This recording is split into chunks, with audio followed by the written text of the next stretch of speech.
Dans le cadre de sa grande tournée nationale autour du thème développement et paix, l'ONG Challenge africain pour le renouveau des politiques économiques de développement CAPED a offert le lundi 20 mai du matériel et des produits agricoles pour la campagne en cours au groupement et coopératives paysannes dans le département de Ouangolo. Le capitaine Kone Eric, président de cette ONG, a demandé aux populations de s'éloigner des activités illicites et illégales et de ne s'adonner qu'au travail. Alors on a compris que la première chose qu'on devait faire, c'était de responsabiliser d'abord les citoyens eux-mêmes, leur dire qu'il fallait qu'on se lève nous-mêmes et qu'on se batte nous-mêmes et pour nous-mêmes. Personne ne peut travailler à notre place. Personne ne doit faire beaucoup de choses pour nous, ça que nous s'implique. C'est pourquoi il les a exhortés à plus d'autonomie financière en cultivant les valeurs d'honnêteté, de patience et de courage. Le premier responsable de la commune, Moussa Tungara, présent à cette cérémonie, a promis de mettre tout en œuvre afin d'aider les structures existantes à lutter contre la pauvreté. De même que Seydou Koulibaly, préfet du département, qui lui a rassuré les donateurs de l'appui de l'État pour la réussite des projets. Il est dans la droite ligne du président de la République, le président Alassane Ouattara. Il l'a dit. Nous ne pouvons pas devenir un pays émergent à l'heure de l'année 2020 si nous avons faim. Et pour sortir de la faim, il faut cultiver. Comme le dit le proverbe chinois, au lieu de donner tous les jours du poisson à quelqu'un, il faut lui apprendre à pêcher.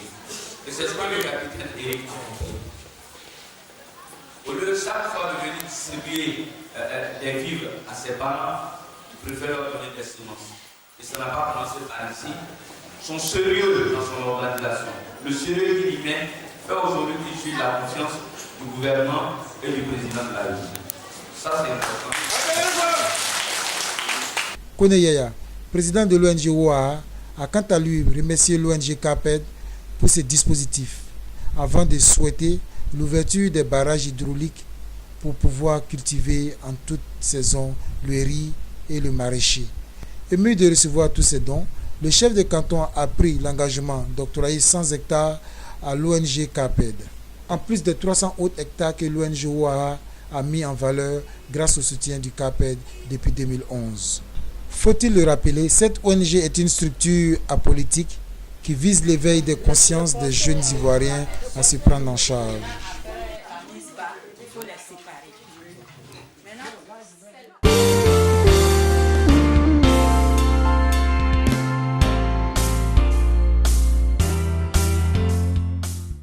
Ambiance assez particulière ce dimanche 24 mars 2013 à Gagnoa. Les jeunes du Gbor, faisant fi de leur appartenance ethnique, religieuse et politique, se sont retrouvés ensemble et cela pour la première fois à la place du jardin de Diolabougou en vue d'être orientés vers des initiatives agro-pastorales et à l'auto-emploi. Ils étaient nombreux ce jour à prendre d'assaut cette place publique à l'invitation du Challenge africain pour un renouveau des politiques économiques de développement CAPED. Cette ONG, la section locale, a mis les petits plats dans les grands, car le président national, le capitaine Kone Eric, a fait le déplacement pour apporter son message, celui de la valorisation du travail, d'honnêteté, d'humilité et de persévérance. Il a surtout insisté sur l'unité de la jeunesse de Côte d'Ivoire autour des initiatives agricoles pour garantir la sécurité alimentaire, car notre pays a des terres fertiles. C'est pourquoi je suis allé vers tous les cadres, je leur ai dit, le capitaine Eric Kone est un jeune de Côte d'Ivoire, donc en même temps il est un jeune de Gagnoa. Nous n'avons pas de région, nous n'avons pas de village, nous sommes de Côte d'Ivoire et c'est chez nous ici, nous allons aller partout pour porter le message de développement. Alors, depuis 2005, nous avons mis sur pied cette ONG-là, le CAPED, qui veut dire le Challenge africain pour un renouveau des politiques économiques de développement. Moi, je suis venu ici pour parler à mes frères. Le capitaine n'est même pas venu avec grand chose. Mais la première chose qu'il veut donner à la jeunesse, c'est d'avoir un éveil de conscience. C'est le moment où jamais de prendre en main votre destin. Personne n'a la clé de voûte, du moins du destin de quelqu'un. C'est nous seuls qui détenons cette clé, la jeunesse elle-même. Vous pouvez être morcelé, mais quand vous regardez pendant les crises politiques, est-ce que les politiciens se retrouvent entre eux? Mais nous on est là, on est cantonné, oui. Capitaine Eric est venu, est-ce que c'est pas un truc de temps? Est-ce que c'est pas un truc de temps? Mais si un jeune a eu la noble idée de remettre tout tout le monde ensemble, de nous dire, arrêtons d'aller derrière les politiciens, cherchons à travailler comme eux. Et ça c'est mauvais. En Côte d'Ivoire, Dieu a béni notre sol. On remercie Dieu, le Tout-Puissant. Parce que tu plantes un petit truc, ça donne quelque chose. Est-ce que c'est pas vrai? Vous avez les initiatives agro-pastorales. Vous avez la culture vivrière, c'est-à-dire la culture du manioc, qui donne la tchéké. J'étais à Dabou le 29 décembre. Je leur ai dit, vous ne pouvez pas être ici, chers jeunes, filles comme garçons, ne pas faire la culture vivrière. Parce que si vous arrivez à cultiver le manioc, on pourra mettre des petites unités de transformation pour que la tchéké que vous vendez par exemple à 1000 francs à un garbadron, vous puissiez vendre ça à 5000 à l'extérieur ou à 6000. Mais est-ce que ça c'est pas bon pour vous? Au lieu de se plaindre chaque fois, oui, les étrangers ont pris le temps. Mais c'est nous qui produisons et on s'amuse, on ne veut pas travailler. Pourquoi les gens ne vont pas venir travailler à nos places?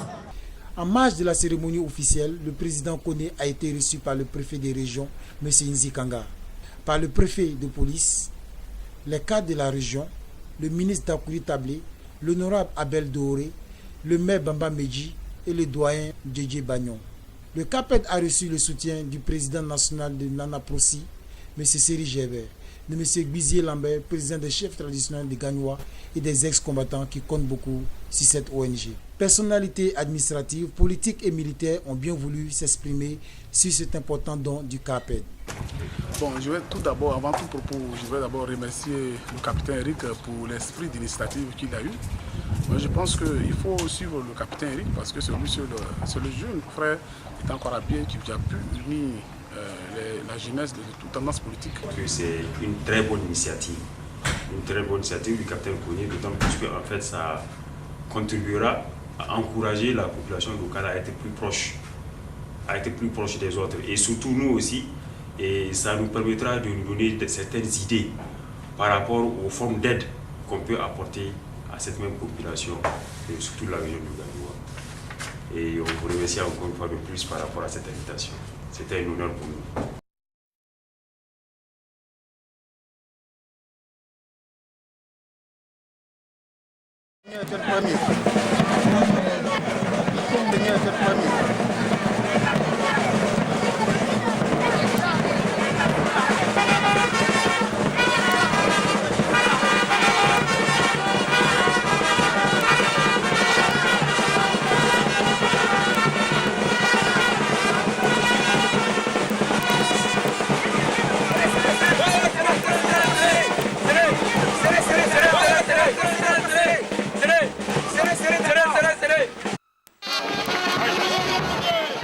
Seigneur Eugène Premier et le député Sangaré Yakouba représentant le ministre Ibrahim Bakongo accueillis à Vieille-Claude dans le département de Dabou pour une journée de retrouvailles et de réconciliation.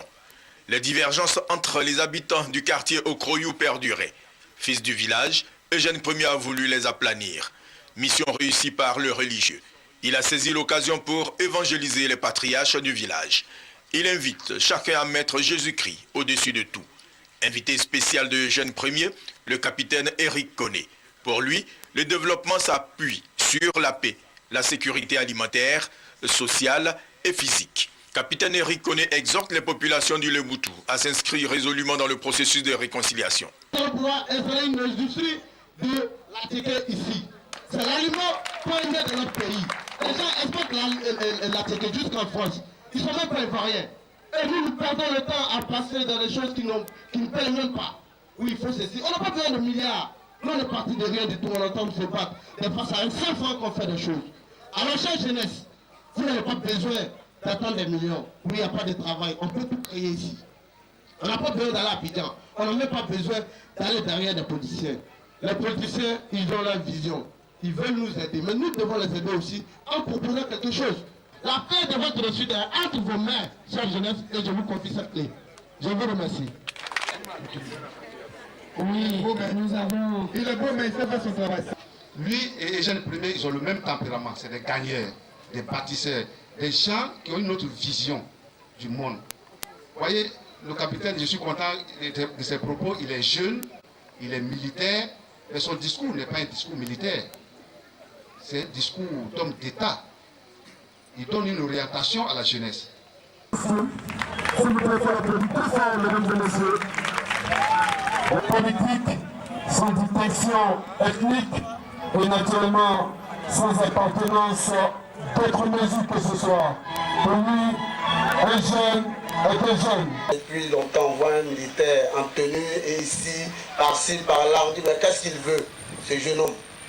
Alors il ne veut rien d'autre que la stabilité de notre pays.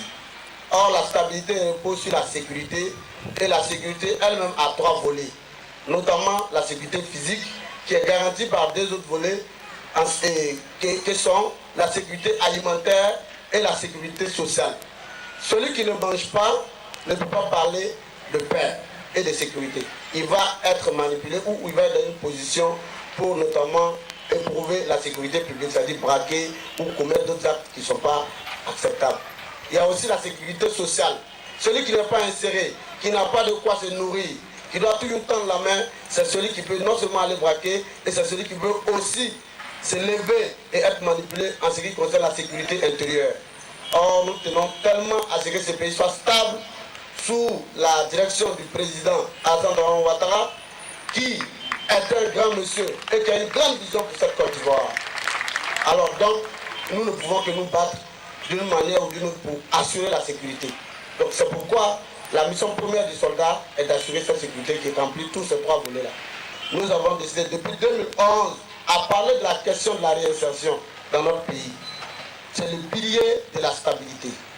Tant que les jeunes ne sont pas insérés, tant que les jeunes vont toujours continuer à croupir dans des conditions, je dirais, inacceptables, la sécurité publique va toujours être éprouvée. Parce que les jeunes qui se sont levés comme un seul homme ont cru à un idéal. Mais ces jeunes-là, on doit un plan. Ce plan, c'est simplement leur réinsertion. Nous ne demandons pas trop, nous ne demandons pas beaucoup. Nous disons à l'endroit des autorités de Côte d'Ivoire, nous jeunes, nous avons nous-mêmes des propositions concrètes quant à notre avenir. Personne ne peut parler à la place des jeunes de Côte d'Ivoire.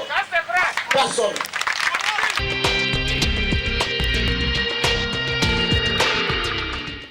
Samedi 6 octobre 2012, à la place Figaro de Yopougon, l'ONG CARPED entendait le challenge africain pour un renouveau des politiques économiques de développement en partenariat avec la mutuelle BATCI, bien-être des auxiliaires du transport de Côte d'Ivoire, ont donné rendez-vous à une vingtaine de structures pour la signature d'une convention de partenariat autour de la question de l'emploi jeune et de la réinsertion en Côte d'Ivoire.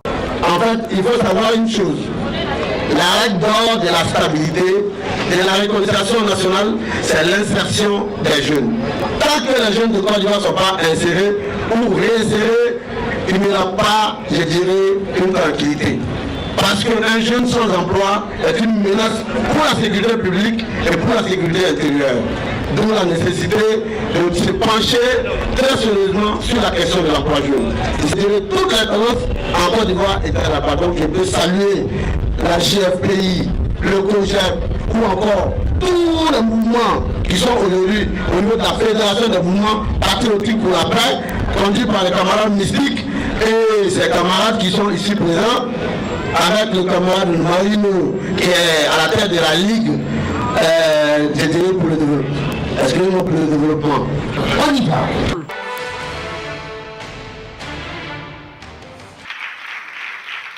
Le capitaine Eric Pelé, le président de CAPED, tout le monde s'il vous plaît.